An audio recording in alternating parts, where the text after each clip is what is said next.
May mga nagtatanong po kung paano daw po nila lilinisin at papalitan ng kanilang mga visor sa kanilang mga full face helmet, half face helmet, at modular helmet.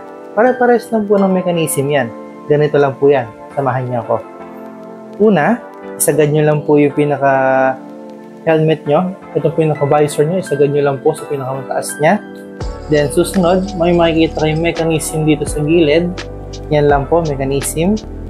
Tapos, ang gagawin nyo lang po is hihilahin nyo lang tong part na ito. No? So, hilahin lang natin. Binaligtad ko lang po. Hinila ko lang. Tapos, yan. Makukuha ko na to. Sa kabila, ganun din.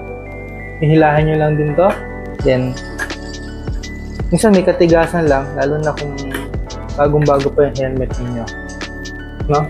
Ganun lang po ang pagtanggal ng inyong mga visor.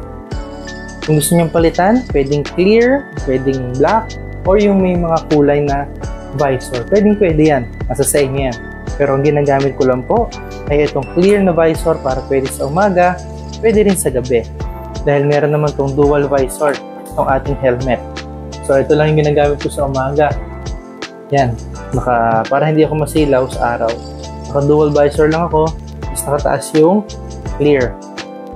Ganyan lang po. Ang ginagamit ko palang helmet, Spyder XO. Yan po ang ating helmet. Full face po siya. Yan ang ating helmet. Pineflex ko na lang din po. Meron siya ditong air ventilation sa taas. Nakikita nyo? Air ventilation. Tapos meron din siya dito sa baba. Open and close. Makikita nyo naman yan. Open, close. No? Open, close. Meron din dito sa taas. Then sa likod, nandun po yung kanyang labasan ng mga hangin. Then, 22.06 ECE.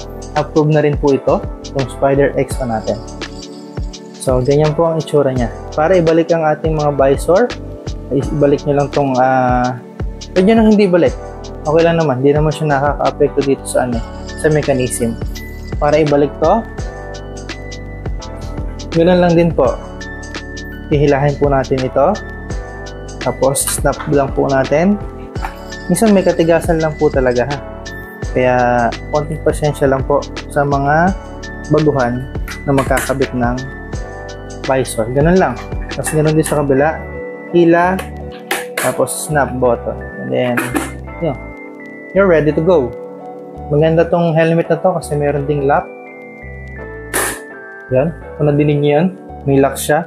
Kaya hindi siya basta liliparin ng hangin. Maraming salamat sa panonood. Don't forget to like, share, comment, and subscribe sa ating YouTube channel para updated kayo every time may bago tayong upload. Mga anak.